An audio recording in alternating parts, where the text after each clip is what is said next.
बिहार का चुनाव अक्टूबर में संभावित है, होना है। हर पक्ष अपनी तैयारी कर रहा है। भारतीय जनता पार्टी के नेतृत्व वाला एनडीए, जिसके नेता नीतीश कुमार हैं, वो आज की तारीख में काफ़ी अपने को मजबूत बता रहा है। दूसरी तरफ आरजेडी और कांग्रेस पार्टी और लेफ्ट पार्टीज़ का जो महागठबंधन है, वो वीआईपी पार्टी भी है उसमें, वो अपने को जो है मतलब अभी उसमें कुछ कोई एक रूपता या एक कोई वैसा नहीं दिखाई पड़ रहा जो एनडीए में दिख रहा है। एनडीए में प्रधानमंत्री जाते हैं, सारे नेता एक साथ मंच पर आते हैं, बात करते हैं, सीटों के बंटवारे की बातचीत भी शुरू मतलब बैक चैनल से हो गई है। महागठबंधन में अभी तक न तो ये तय हुआ कि मुख्यमंत्री का चेहरा कौन होगा, कांग्रेस कितनी सीट लड़ेगी, आरजेडी कितनी सीट लड़ेगी, बाकियों का क्या होगा, कॉमन मिनिमम एजेंडा क्या होगा, ये सब चीज़ें बिल्कुल। तो क्या बिहार को गिव अप कर रहा है महागठबंधन?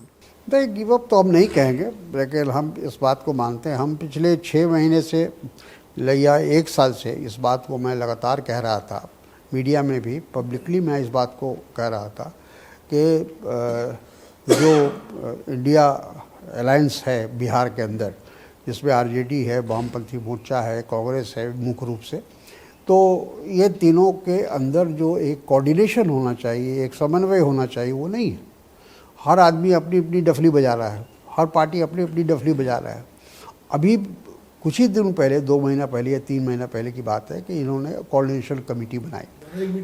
एक मीटिंग भी उसकी हुई, 2 मीटिंग हो गई उसकी।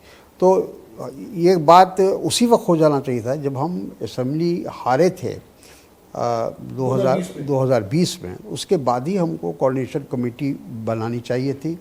उसी समय पूरे चुनाव की समीक्षा होनी चाहिए थी। अभी भी जो हमारा प्रेसिडेंट, डिस्ट्रिक्ट का जो प्रेसिडेंट है या ब्लॉक का जो प्रेसिडेंट है और जो आरजेडी का प्रेसिडेंट है या वामपंथी, उसके आपस में कोई कोऑर्डिनेशन नहीं है, कोई समन्वय नहीं। ये समन्वय हो जाना चाहिए था बहुत पहले, 6 महीना पहले कम से कम हो जाना चाहिए।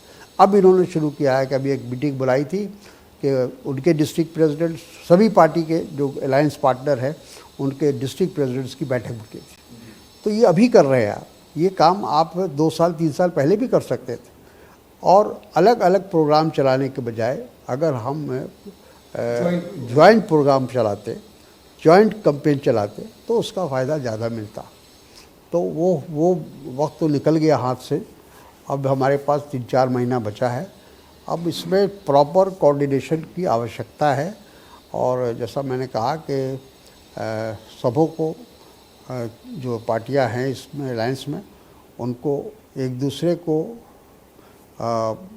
कॉन्फिडेंस में लेने की आवश्यकता है। अभी भी सीट की बात नहीं हो रही है। हम समझते हैं कि हम लोगों को सीट पहले डिसाइड करना चाहिए, बजाय इसके कि ठीक इलेक्शन के 1 महीना पहले, 15 दिन पहले हम सीट के डिवीज़न का डिस्कशन करते हैं। हम सोचते हैं कि हमको अभी कर लेना चाहिए और अभी से उसकी तैयारी शुरू हो जानी चाहिए। क्या लगता है आपको कि प्रशांत किशोर की जो पार्टी है वो भी एक फैक्टर होंगे इस चुनाव में?